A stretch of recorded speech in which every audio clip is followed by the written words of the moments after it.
लग्नानंतरचे प्रेम भाग 34. सूर्य मावळतीला गेला होता. पक्ष्यांच्या थवेच्या थवे घरट्याकडे धाव घेत होते.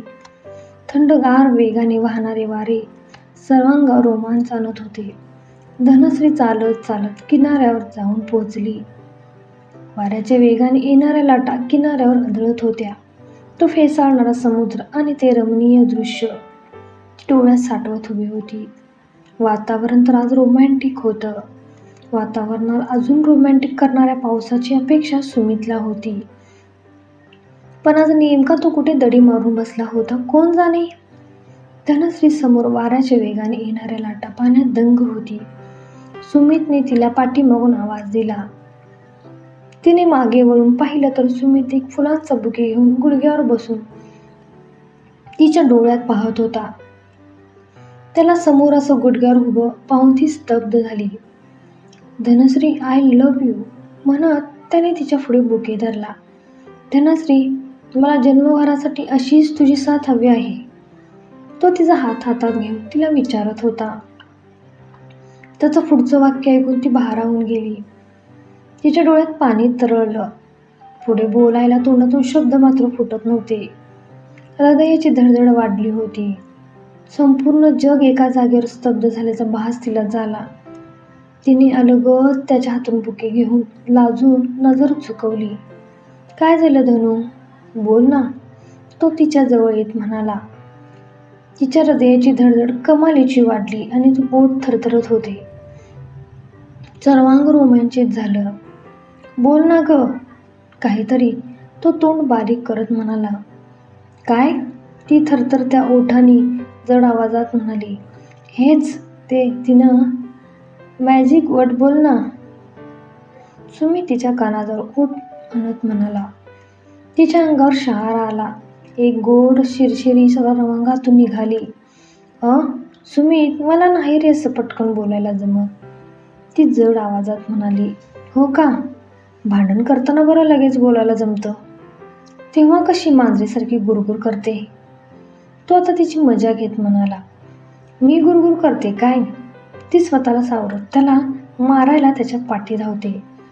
तो पुढे आणि ती मागे, दोघी लहान मुलांप्रमाणे समुद्राच्या घोटभर पाण्यातून एकमेकांच्या मागे धावत होते. एवढ्यात तिचा तोल जाऊन ती पाण्यात पडणार. एवढ्यात, अगं हळूहळू म्हणत तो पटकन धावत येऊन तिला वरचेवर पकडतो. दोघांची नजरानजर होते आणि दोघे पण एकमेकांच्या डोळ्यात हरवून जातात. तेवढ्यात वाऱ्याच्या वेगाने मोठी लाट येते आणि दोघांना पण भिजवून जाते. आधीच प्रेमाच्या पावसात भिजलेले ते दोघे ओले चिंब झाले. दोघांचे पण हार्टबीट वाढले होते.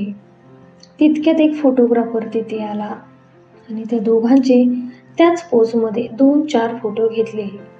वा सर, काय पोज आहे ही, तुम्हीच बघा, फोटो काय मस्त आलेत. धनश्री स्वतःला सावरत सुमित पासून हळूच दूर होते. बघू म्हणत दोघे पण फोटो पाहतात. त्या पोजमध्ये न माहितीने काढले असले तरीही फोटो खूप छान आले होते. सुमित त्याच्या हातावर पैसे ठेवत म्हणाला. आता ते फोटो आमच्या दोघांच्या नंबरवर सेंड कर. त्यानंतर थोडा वेळ मजा मस्ती करून दोघे परत घरी जायला निघतात. तो गाडी स्टार्ट करतो, गाणं गुणगुणत FM चालू करत. चॅनल बदलत असतो की तेवढ्यात गीताचे सूर कानावर पडतात. सांग कधी कळणार तुला भाव माझ्या मनातला. गाणं पण बरोबर टायमिंगवरच लागलं होतं. त्याने लगेच गाण्याचा आवाज वाढवला आणि तिच्याकडे पाहून भुवया उंचवल्या. सांग कधी कळणार तुला भाव माझ्या मनातला. रंग कधी दिसणार तुला लाजणाऱ्या फुलातला. तिने पण लगेच त्याच्याकडे पाहिलं आणि लाजून नजर झुकवली. त्या भावगीताने जणू दोघांच्या पण मनाच्या तारा छेडल्या होत्या. सुमित पण कधी धनश्रीकडे तर कधी समोर रस्ता पाहत गाणं गुणगुणत होता. गुणगुणे कसलं ते, तो तर तिच्याकडे पाहून मोठ्याने गाणं गात होता आणि ती मात्र आज त्याच्या नजरेनंच घायाळ झाली होती. तो अगदीच तिच्या चेहऱ्यासमोर येऊन तिच्या डोळ्यात पाहत म्हणत होता आणि ती मात्र लाजून लाल झाली होती. गाणं बंद झालं तसं सुमित तिच्याकडे पाहून म्हणाला, धनश्री, तू अजून माझ्या प्रश्नाचं उत्तर दिलं नाही.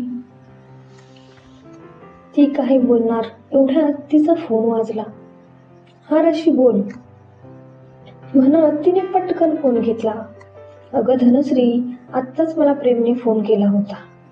तू मनीषाच्या वाढदिवसाच्या निमित्ताने आपल्या सर्वांना पार्टी देणार आहे आणि हे मनीषासाठी सरप्राईज आहे. मी तुला ॲड्रेस मेसेज केला आहे. प्रेम म्हणाला, सर्वांनी यायला हवं, मनीषासाठी तरी. काय आणि कुठे ही पार्टी? धनश्री चकित होत म्हणाली, अगं मी ॲड्रेस पाठवला आहे आणि तू यायचं आहे. राशी पलीकडून म्हणाली. धनश्रीला तर पुढे काय बोलावं ते पण समजत नव्हतं. मनीषासाठी तिला जावंसं वाटत होतं, पण हा प्रेमने प्लॅन केल्यामुळे तिच्या मनात शंका कुशंका येत होत्या. तेव्हा राशीने फोन कट केला होता. काय झालं ग धनश्री, एवढी टेन्स का आहेस? सुमित धनश्रीला विचारात पडलेलं पाहून म्हणाला, अरे आज मनीषाचा वाढदिवस आहे आणि त्या निमित्ताने प्रेम आमच्या ग्रुपला पार्टी देणार आहे. त्यासाठी राशीने फोन केला होता. धनश्री उदास होत म्हणाली, मग तू जाणार आहेस का? मला काय करावं ते समजत नाही. नाही गेले तर मनीषा रागवेल आणि त्या प्रेमचा हा सर्व प्लॅन आहे, त्यामुळे जायला माझं मन होत नाही. धनश्री कन्फ्युज होती. तू सांग ना, मी काय करू? धनश्री सुमितकडे आशेने पाहत म्हणाली, मला तर वाटतं मनीषासाठी तू जावंस, कारण पुन्हा ती तुला त्यावरून बोलत राहील. पण प्रेम आहे म्हणून मला पण चिंता वाटते तुझी. बरं, तुला राशीने ॲड्रेस पाठवला आहे ना, बघू. म्हणत सुमितने गाडी बाजूला घेतली. त्याने एक वेळ ॲड्रेस पाहिला. तो एका रेस्टॉरंटचा ॲड्रेस होता. जा तू. अगं तिथून थोड्याच अंतरावर माझा मित्र राहतो, मी तोवर त्याला भेटायला जातो. तुमचं झालं की मला फोन कर, मी तुला घ्यायला येतो. सुमित काहीतरी विचार करत म्हणाला, पण तू मात्र काळजी घे आणि त्या प्रेमपासून सावध राहा, कारण मी तरी त्याला पुरता ओळखत नाही, पण तू मात्र स्वतःची काळजी घे. सुमित धनश्रीच्या डोळ्यात पाहत म्हणाला. सुमितच्या बोलण्यातून त्याची तिच्या विषयीची काळजी तिला दिसत होती. ती पुन्हा त्याच्या विचारात हरवून गेली. हा माझी किती काळजी करतोय आणि मी खूप वाईट आहे. मी तर माझा संपूर्ण वेळ त्याला द्यायला हवा. तिला आता त्याला घट्ट मिठी मारावीशी वाटत होती. काय झालं, अशी का पाहतेस? सुमित तिला हरवलेलं पाहून म्हणाला. राहू दे सुमित, मी नाही जात. धनश्री जड आवाजात म्हणाली. अगं जा ना, 2 तासाचा तर प्रश्न आहे, तू एन्जॉय कर, तर मी तुला घ्यायला येतो. चल लवकर घरी जाऊ, तू चेंज कर, कुठे भेटायचं ठरलं आहे तुमचं? म्हणजे राशी तसं काही बोलली का? नाही, म्हणजे वर्षा आणि राशी प्रेमच्या कारमधून येणार आहेत. राशीने मनीषाला काहीतरी काम आहे असा बहाणा सांगून फोन करून तिकडे यायला सांगितलं आहे. मग तुला मी सोडतो आणि तिथून माझ्या मित्राकडे जातो. बरं, धनश्री उदास होत म्हणाली. खरं तर तिला सुमितला सोडून आज तरी कुठे जायचं नव्हतं, त्यामुळे ती जरा नाराज होती. पण 2-3 तासाचा तर प्रश्न आहे असा मनातच विचार करत तिने आपला मूड ठीक केला. थोड्याच वेळात ते दोघे घरी येऊन पोचले. अरे आलात तुम्ही? वैशालीने त्या दोघांना आत येताना पाहून म्हणाल्या. हो आलो, पण पुन्हा बाहेर जायचं आहे. सुमित सोप्यावर आईच्या समोर बसत म्हणाला. का रे, म्हणजे आत्ताच आलात आणि पुन्हा परत जायचंय म्हणतोयस? म्हणून विचारते. अगं ते धनश्रीच्या मैत्रिणीचा वाढदिवस आहे, त्यामुळे धनश्रीला तिकडे सोडणार आहे आणि त्यांचं होईपर्यंत मी माझ्या मित्राला भेटून येतो. सुमित वैशालींना म्हणाला. असं होय, अगं मग तू अशी का उभी का आहेस? जा छानसा ड्रेस घालून ये. वैशाली धनश्रीकडे पाहत म्हणाल्या. हो म्हणत ती वरती गेली. इकडे वैशाली सुनीताला कॉफी बनवायला सांगून बाहेर आल्या. काय मग, हल्ली माझ्या लेकाला माझ्याशी बोलायला पण वेळ नाही. वैशाली सुमितच्या बाजूला बसत त्याला चिडवत म्हणाल्या. काय ग मम्मा, तूच म्हणाली होतीस ना तिला वेळ दे, बाहेर फिरायला घेऊन जात जा. हो मी म्हणाले, पण तुझी गाडी पुढे जाते की नाही, का अजून तिथेच अडकून पडली?